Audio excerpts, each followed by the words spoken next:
Our Queen. Scrupulous, principled, dutiful. My whole life, whether it be long or short, shall be devoted to your service. If she's an ancient oak tree, the sense of duty is the heartwood. But what really influenced this lifelong sense of duty? The abdication of her uncle, Edward VIII, rocked the monarchy in a very profound way. The fallout from her uncle's historic decision to put love before duty was the pivotal moment in Elizabeth's early life. It would define how she would behave throughout her reign. The Queen had a job to do. The job had to be done. Everything else had to fall by the wayside. From tensions over her sister Margaret's forbidden love. You could see Margaret's body language. There was almost a sort of accusatory looks, a glance of resentment. To ordering the end of Prince Charles and Princess Diana's hostile marriage. The Queen said it was in the country's interest that there should be a divorce. To the ultimatum she gave her favourite grandson. If you want to go, you have to go so that you don't bring the institution of monarchy into disrepute. Tonight, Royal Insiders reveal the remarkable story of how one event influenced the Queen's whole outlook on life and even brought her into conflict with her subjects. She was acting as a grandmother, protecting her grandsons who had just lost their mother. What I say to you now, as your queen and as a grandmother, I say from my heart. She was criticised because it looked as though they didn't care. The Queen is a wife, a sister, a mother and a grandmother.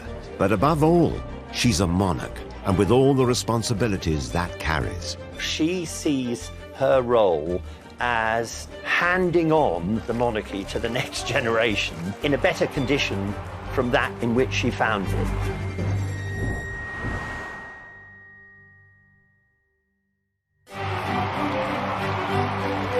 The Queen is admired across Britain and all over the Commonwealth for her lifelong commitment to the crown.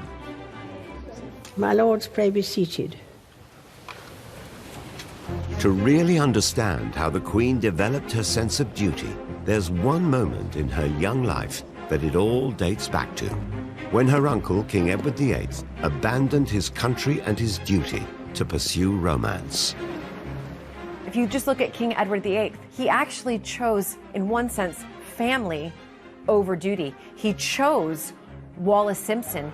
I think that that was just shocking to many, many people across the country. The monarch is anointed by God. They vow that they will serve the country for their life. And Edward VIII didn't do that. The abdication changed everything for the young Elizabeth. Her life, her future, and her outlook. Edward and Mrs. Simpson were exiled to France as the Duke and Duchess of Windsor, while Elizabeth's father was crowned king in his brother's place. I could show you photographs of the Duke of Windsor, aged 70. I've never seen a man with such sad eyes, somebody who basically had betrayed his birthright, and that's something she was never going to do. He believed that individual fulfillment and personal happiness was actually an adequate goal. I think Elizabeth grew up learning that that was not an adequate goal. And her mother never forgave Edward. And I think what she thought would have very much influenced what Elizabeth, growing up as a little girl, would have thought. The abdication crisis very nearly toppled the crown, and the drama has lived long in Elizabeth's memory. She was homeschooled alongside her sister Margaret with ideas of duty and service. The sort of most significant teaching, in a sense, was learning by example, watching her grandparents and then her parents in performing their royal duties. Elizabeth inherited a seriousness of purpose from her father based on the fact that he was aware that some royals don't behave very well. Nothing sums up Elizabeth's sense of duty more than the speech she gave at 21, 5 years before she became queen. Still resonant today, it sets out how she would reign for years to come. This is a happy day for me, but it is also one that brings serious thoughts. It's the words of a 21-year-old who clearly was already feeling the weight of responsibility that had fallen on her as now the heir to the throne. I declare before you all that my whole life, whether it be long or short, shall be devoted to your service and to the service of our great imperial family to which we all belong. We don't have an imperial family anymore, but we do have a Commonwealth family. And she has dedicated herself not just to the United Kingdom as part of the Commonwealth, but all the other 53 nations who make up the Commonwealth family. And I think that really was the leitmotif for everything she's done ever since.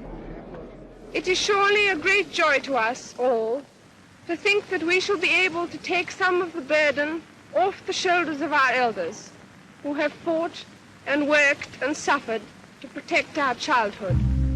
By the late 1940s, only a few years after this speech, Elizabeth was taking the burden of duty from her father's shoulders. As his health declined, he coached her so that she could take his place. I think there's no question that she knew her father was very ill. The King's illness preventing him from attending this celebration of his birthday, Princess Elizabeth took his place. She famously took the Trooping the Colour ceremony for him in 1951. And then she went on a long overseas trip to Africa, during which he actually died. Touring Kenya in her father's place, Elizabeth had to put aside her grief. Now Queen at the age of 25, it was her duty to be strong for her country, a duty instilled in her since the abdication that would guide her on her journey as monarch. The sentiment had to take second place, but that doesn't mean that duty was overriding any feelings Elizabeth had for her father. He would have been gratified that she was doing this. It would have been more upsetting for the ailing king if Elizabeth had said, "Oh, I need to be here because you're so ill." At her coronation in 1953, the Queen took sacred vows to govern her people and maintain the doctrine of the Church of England. The promise is sealed at a faldstool before the altar. The Queen kisses the book and signs the form of oath. The first test of this oath came more quickly than anyone could have imagined, and it came from within her own family. Her sister Margaret had fallen in love with a divorced RAF officer, Group Captain Peter Townsend. The first problem that was personal as well as constitutional was when her sister Margaret fell in love with her father's equerry, Peter Townsend, and wanted to marry him. In 1953, the Church of England did not allow divorcees to remarry. As supreme governor of the church, the Queen was expected to put duty first and tell her sister to break off her love affair. I think there's a real sense that she was torn here. She had every desire to give Margaret what she wanted. Princess Margaret at the time was under 25, but the sovereign had to give permission for her to marry. Margaret waited 2 years until she was old enough to marry without the Queen's consent. But the church still disapproved of divorcees. So the Prime Minister, Anthony Eden, devised a plan, approved by the Queen, to let Margaret achieve her desires. But there was a catch. Margaret could marry Peter Townsend and she could keep her title, but her children could not be heirs to the throne. Anthony Eden at the time said, I'm paraphrasing now, but he said, the Queen wouldn't want to stand in the way of her sister's happiness. If you think about that phrase carefully, she was saying, I'm not going to promote this thing, which could be very damaging. Princess Margaret's personal message issued from Clarence House began with these words. I would like it to be known that I have decided not to marry Group Captain Peter Townsend. For years afterwards, this courtier told me, when the family were together, there was almost a sort of accusatory look, a glance of resentment. It was clear that Elizabeth would stick with her coronation oath and her 21st birthday vows to put duty first, whatever the collateral damage to her family. In the following decades, almost all of them would challenge her scrupulous outlook, and none more so than her favourite son, Prince Andrew. And that was where Queen Elizabeth didn't think first of her duty. She thought first, this is my son, and it was a mistake.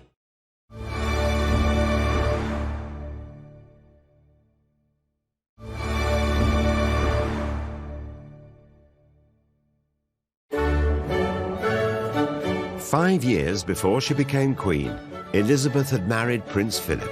They had met for the first time when Elizabeth was 8 years old. I would think the early years of Elizabeth and Philip's marriage must have been quite difficult. After she became Queen, he, who had had a very successful, promising naval career, had to give it up in order to walk 2 steps behind his wife for the rest of his life. 5 years her senior, Prince Philip was respected for his brave wartime service, and by the early 1950s was a high-ranking British naval commander. The couple had 2 children, Prince Charles and Princess Anne. But just as Elizabeth's life was transformed by her accession to the throne, so was Philip's. He was now her consort. A lot of people have written and said over the years that the Queen and Prince Philip had been married, that there was a tremendous strain on the marriage. But Prince Philip was brought up a royal. He knew exactly what he was marrying into. The Queen had a job to do, and the job had to be done, and everything else had to fall by the wayside. They were obliged to give up their intimate family home at Kensington Palace to move into Buckingham Palace, and also give up Philip's family name of Mountbatten for their children. Philip was not even allowed to give his children his own surname.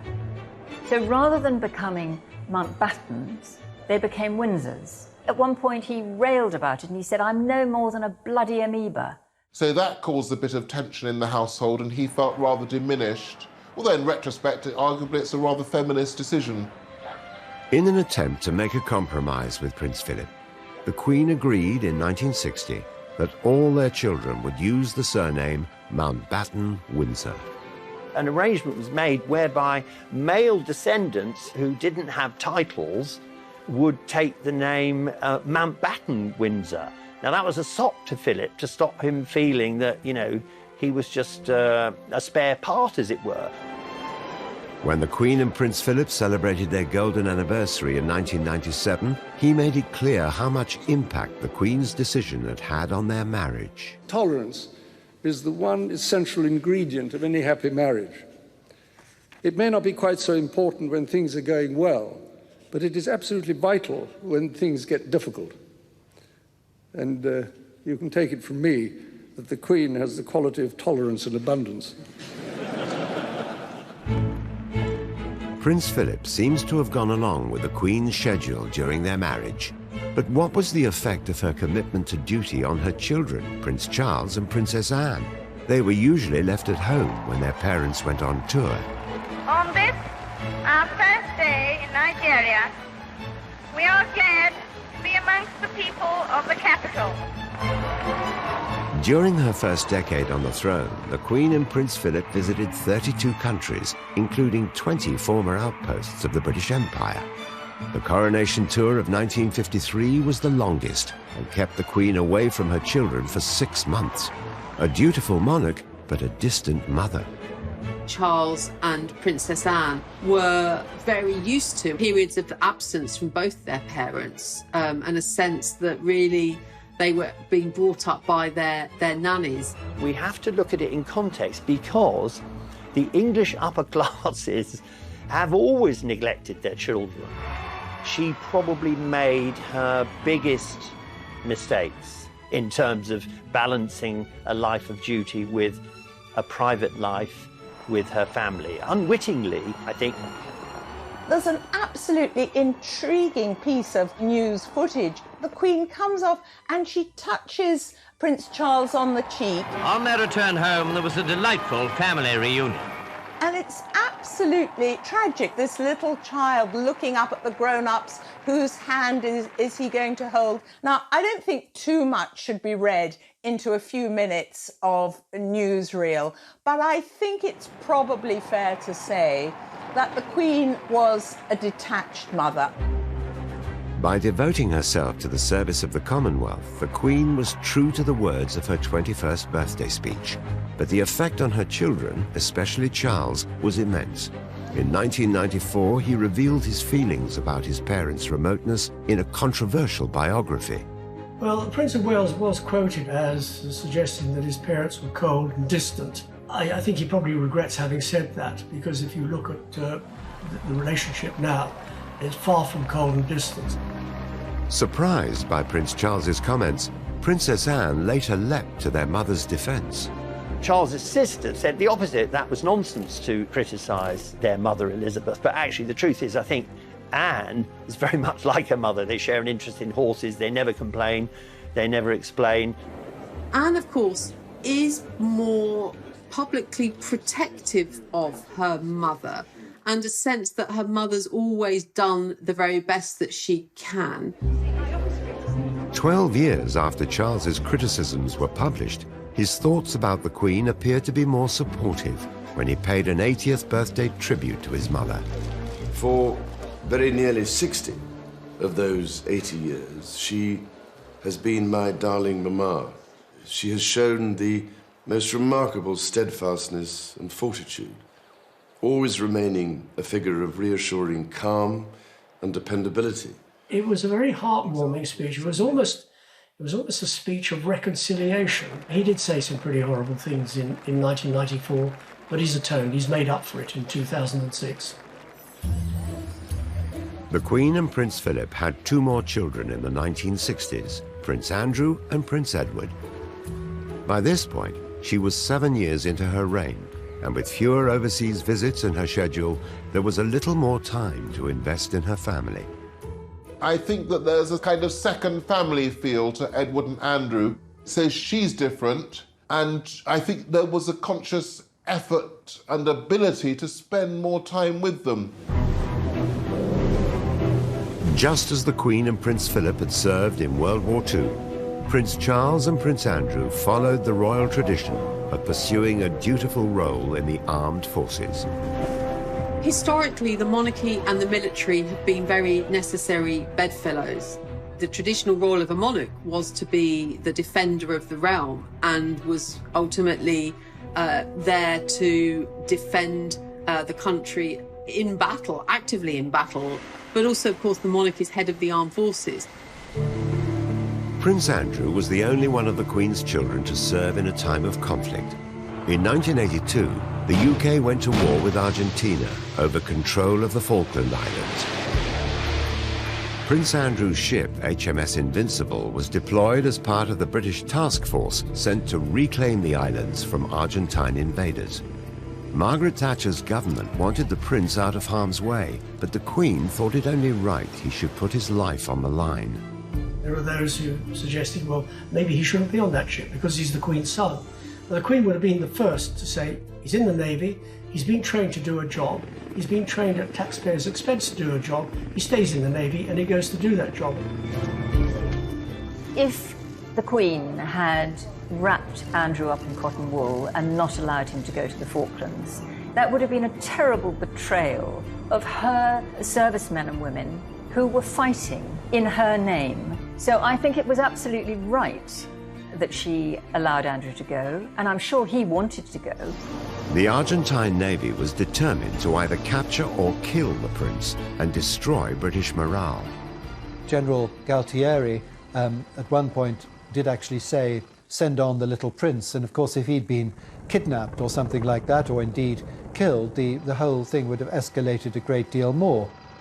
Ultimately, it was about duty and it was about self-sacrifice, and that's absolutely at the heart of what she believes, both for herself but also for her family. And if that meant her son would be killed, then still that was the right thing to do.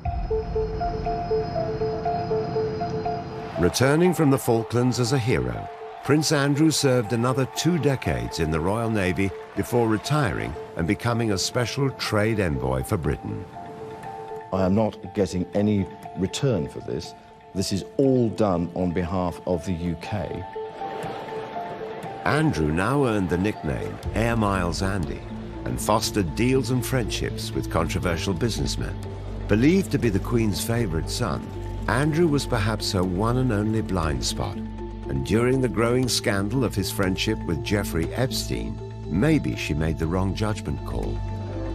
I think she felt, I've certainly heard it said by people who know her, that she had overindulged him and therefore he got himself into this terrible situation where he appeared to be a close friend of a convicted sex offender. The location of Prince Andrew's now infamous TV interview was Buckingham Palace. Do you regret the whole friendship with Epstein? Now, still not. And the reason being is that the people that I met and the opportunities that I was given to learn, either by him or because of him, were actually very useful. The Queen would certainly have been closely involved with Andrew's plan to give that television interview. Otherwise, you know, there's no way that Andrew would have been able to arrange the interview to take place in the palace. Andrew is a grown man, and I'm sure he's a very compelling individual who I'm sure knows how to press his mother's buttons, just like, you know, many other sons. And that was where Queen Elizabeth didn't think first of her duty. She thought first, this is my son, he knows what he's doing, and it was a mistake. Both mother and son appear to have made mistakes over Epstein. But despite the outcry over the interview, the Queen appeared in public to support her son. The next day, the Queen was seen out riding with Andrew in Windsor Great Park. You know, that said it all. He had become a liability, but he was still her son. The Prince Andrew scandal isn't the first time the Queen's judgment has been called into question. In 1997, after Princess Diana's death, her instinct was to protect those closest to her, but she found herself in conflict with public opinion. This was one of the few occasions when the Queen totally lost control. Action may have been elsewhere. Well, of course we know now that Prince Charles, you know, he didn't get to marry the love of his life. It was frowned upon him wanting to marry Camilla. She wasn't right. The Queen would have been aware, even on the very day that Charles married Diana, that there in the background was Camilla, with whom Charles had been intimate since the early 1970s. Elizabeth would have been anguished by this because she would have sensed that her son was doing something that was going to lead to disaster. Yet again, the Queen's expectation that her family would abide by a life of duty would cause untold damage to those closest to her. And in 1992, that collateral damage was aired publicly when Diana chose to speak out. She allowed Andrew Morton to write his book, Diana, Her True Story. She spoke into a tape recorder, and that book was utterly explosive. It talked about 3 people in the marriage. She talked about how cold the royal family had been. She would have been astonished that this demure aristocratic girl had really basically thrown a bomb into the works. Not a spanner, but a bomb. Shortly after, Charles and Diana's separation was announced. The Queen's position was conflicted. Her son was unhappy, but a divorced king would not have looked good for the royal family. Charles would be the first ever king to be divorced before reaching the throne. I suppose, given the Queen's upbringing, she was born in 1926 when divorce was not acceptable, and certainly divorce was not acceptable in the royal family. You just got on with it. The public face was what mattered. And so when Diana comes to the Queen first of all and pours out her heart and says, you know, what on earth can I do? According to Diana, the Queen famously responded, "I just don't know. I can't help you." But in prioritising what she felt was for the good of the monarchy, did the Queen falter? It should have been nipped in the bud a lot quicker and a lot sooner instead of left to Charles and Diana to try and sort it out, because the marriage had got to a stage where there was no way there was going to be reconciliation. In 1994, Charles shocked the world. He confirmed in a television interview that he'd had an affair. Did you try to be faithful and honourable to your wife when you took on the vow of marriage? Yes, absolutely. And you were? Yes. Until it became irretrievably broken down. The Queen must have been, in one sense, heartbroken. She could possibly be on the verge of losing the monarchy. Personal stuff is private. You have a duty to the country. And in one sense, Prince Charles has just broken all those rules. A year later, Diana took an unprecedented step with her infamous tell-all interview that seriously called the monarchy into question. Well, anything good I ever did, nobody ever said a thing. Never said well done or was it okay. But if I tripped up, which invariably I did, because I was new at the game, a ton of bricks came down on me. The Panorama interview that Diana gave would have been seen by the Queen as an act of enormous betrayal. This was one of the few occasions when the Queen totally lost control of the situation. She would have been absolutely distraught at the risk to her position as monarch and to the reputation of the monarchy. I mean, it was a disaster. This was breaking point for the Queen. In December 1995, 3 years after the separation, she wrote to Charles and Diana and instructed them to seek an early divorce for the sake of the country. In the letter, the Queen said it was in the country's interest that there should be a divorce, but it's very unusual for her to intervene so decisively in a family matter. This is exactly what the Queen did not want to happen. She saw it happen in her own family with her uncle, King Edward VIII. She then had to make a decision about her own sister. I think it would have been incredibly difficult for her to say, "I'm giving my permission," because her whole life was trying to make sure that that didn't ever happen again.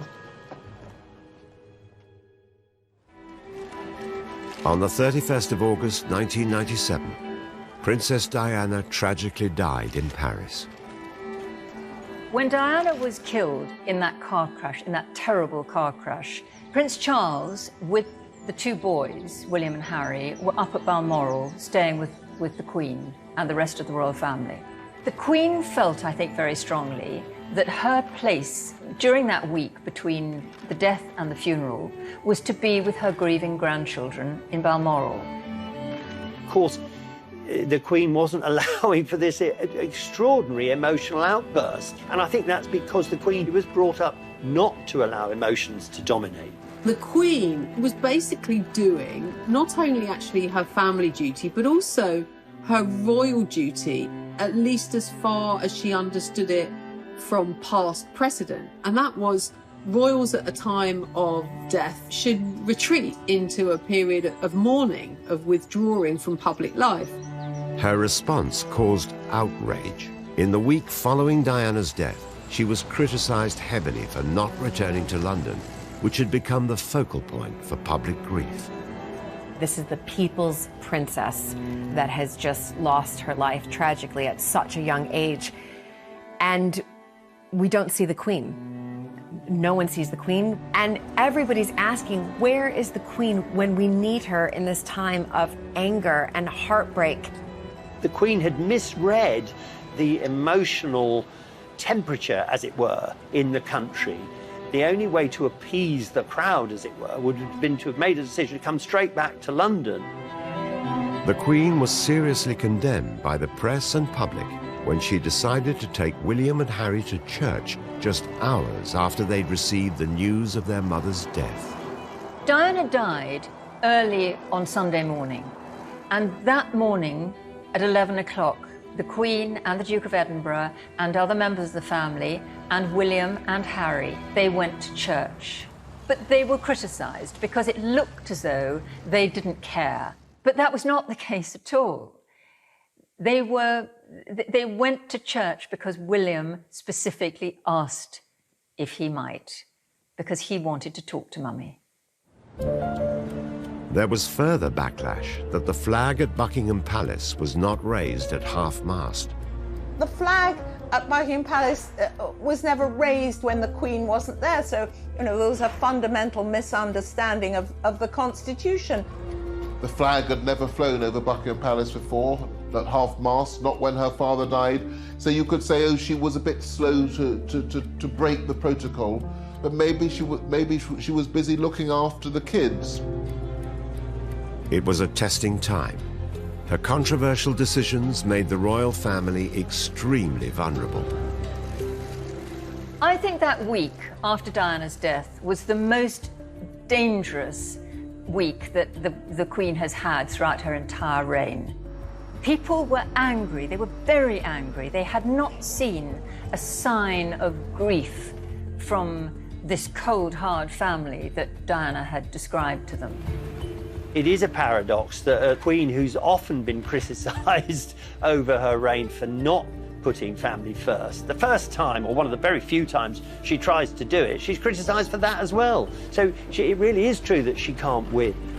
I think possibly for the first time in her reign, that was a moment when the Queen was out of step with the country, where she was not putting duty first, not actually perhaps listening to her instincts as monarch. She was possibly listening to her instincts as a grandmother. The Queen had acted on what she thought was right, but eventually realised her instincts had been wrong. She changed her plans, and the flag at Buckingham Palace was flown at half-mast for the first time in history. And the Queen made arrangements for Diana to receive full royal honours at the funeral, despite her no longer being a member of the royal family. The Queen also made a rare televised address to the nation. What I say to you now, as your Queen and as a grandmother, I say from my heart. First, I want to pay tribute to Diana myself. She was an exceptional and gifted human being. The day before Diana's funeral, the Queen returned, mingled with the crowds, and addressed the nation. What, of course, people remember from that speech is just those few words where she said, speaking as a grandmother. She doesn't like generally to stray into anything that suggests that kind of softer, more intimate, family-orientated side. She doesn't like to use that in her public pronouncements. Suddenly, any ill feelings sort of fell away because people understood she had been acting with the best interests of the two young boys. The anguish over Charles's love life did not end with the death of Diana. It's believed, and there's some truth in it, that at a meeting at Sandringham, the Queen said to Charles that she wanted nothing to do with that wicked woman, and that was a reference to Camilla. I do know that the Queen on that occasion asked Charles if he would give up Camilla, and Charles answered that his relationship with Camilla was not negotiable. Even 8 years after the death of Diana, and even though the Queen had finally accepted Charles was to marry again, she still chose not to attend her own son's wedding. The Queen is head of church. So for her to be at a wedding of two people who have both been divorced, going into their second marriage, is not really what the Church of England stands for. She wouldn't have said, oh, I've got to, hold my son's hand. She grew up not doing that kind of sentimental thing. I know I can't entirely approve of this, so I'll just take one step back. I'm very happy for my son to be happy, but I won't actually go. The Queen wasn't willing to compromise her role as the head of the church, but the moral framework she'd always stuck to was changing all around her. The change that has happened during the Queen's reign is just extraordinary. If you think that the reason she became Queen was because, her father became king, was because her uncle had wanted to marry a divorcee and was unable to. I mean, when she came to the throne, divorcees were not welcome at court. Divorcees were not admitted to the royal enclosure at Ascot. By the end of her reign, 3 of her 4 children are divorced. The world has moved on, and the church has moved on, and the Queen has moved on with them. New challenges lay ahead, and this time it would be the next generation causing the problems. The Queen would have been aware that this was a storm that, if it wasn't dealt with quickly, it could blow up into something really damaging.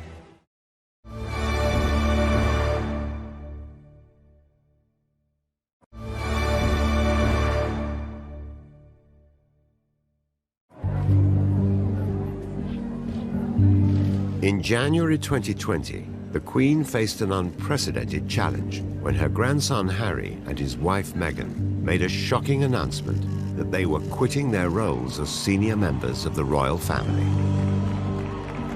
I remember having to stop the car that winter evening when I heard that they had decided to step aside from their royal duties and they hoped to collaborate with this extraordinary statement. Not even the Queen had been informed of the decision ahead of the announcement on their Instagram page. The palace let it be known that there was surprise that this statement had been issued. So I think the Queen, I suspect, was rather surprised to be given almost an ultimatum, a public ultimatum, that these are the terms, that we're going to be different sorts of royals, we're going to collaborate with the Queen, perhaps on our own terms. The Queen clearly adores Harry, but absolutely refused to be pressurized by him. There was no way she would accept his conditions. She issued a firm riposte setting out her own position.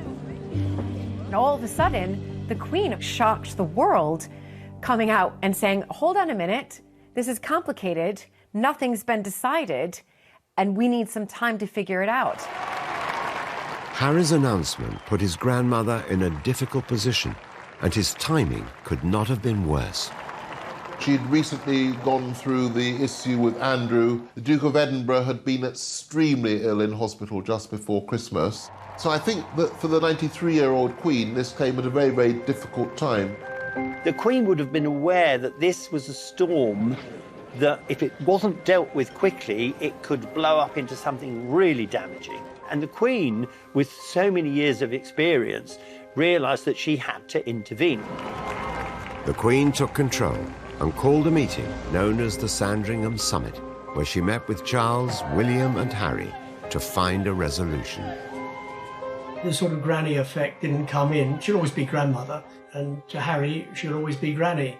But it had to be a business-like meeting because at the end of the day, it was discussing finance, how they're going to fund themselves, what's going to happen to Frogmore Cottage, are they going to carry on with the Commonwealth? Her final proposition was ruthlessly clear. Harry and Meghan could be in or they could be out. The Queen was all in favour of doing it in as low-key way as possible, being as sympathetic as possible, but understanding the difficulties that the British people can't be expected as taxpayers to pay for the redecoration of their wonderful cottage at Frogmore, and not to have them here performing duties. You can't be half in and half out. Following the meeting, Harry shared his disappointment in a speech at a charity dinner. Our hope was to continue serving the Queen, the Commonwealth and my military associations, but without public funding. Unfortunately, that wasn't possible. Kind of the same thing that she tried to set out for Margaret was happening with Harry. Trying to make it work, but making sure that, you know, the royal law still stood tall. She's seen it all before, is very understanding that if you want to go, you have to go so that you don't bring the monarchy into disrepute. The monarchy that she has spent her life trying to protect and build up. Harry made his decision, and he opened up about how tough that had been. The decision that I have made for my wife and I to step back is not one I made lightly. It was so many months of talks after so many years of challenges. And I know I haven't always gotten it right, but as far as this goes, there really was no other option. From the Queen's next announcement, the tension between her roles was clear, but she stood firm. She came out with that statement saying, yep, I support them. Pretty much I love my grandson Harry. I'm so proud of Meghan, but they will not be keeping their HRH titles, and they will not be senior members of the royal family anymore, and therefore will not be performing any duties under the Queen. And that was big. The Queen's given up a lot. She's been given up a lot of what she might have wanted to do because of duty. She would have been very disappointed with Harry's decision. Her grandson's decision to abandon his duty also echoed her uncle's painful abdication nearly 90 years before. There's a tinge of Edward VIII and Wallis Simpson. I suspect that has definitely gone through the mind of Queen Elizabeth, thinking, oh my gosh, this is, how is this possibly happening again? Yet again, the Queen showed that she was willing to set aside the interests of her closest and dearest, whatever the costs. She would once again stick to the commitment she made to the nation, aged just 21. I think the Queen, for her, it would have been very, very sad. But at the end of the day, the second you start loosening up some of those roles and those ties and it gets a bit gray, she's probably thinking, you know, we could lose the monarchy. After 68 years on the throne, her stance was clear. Even if you're a favorite grandchild, the Queen is going to choose duty over family. The Queen's life has been one long rebuttal to the abdication crisis. Again and again, she's sacrificed those closest to her for what she feels is in the best interests of the monarchy. Now in her mid-90s, will she sit back and enjoy her final years, or keep on going as the full-time Queen of her nation? There is much speculation that the Queen might one day have to abdicate. I think there is no chance of the Queen abdicating.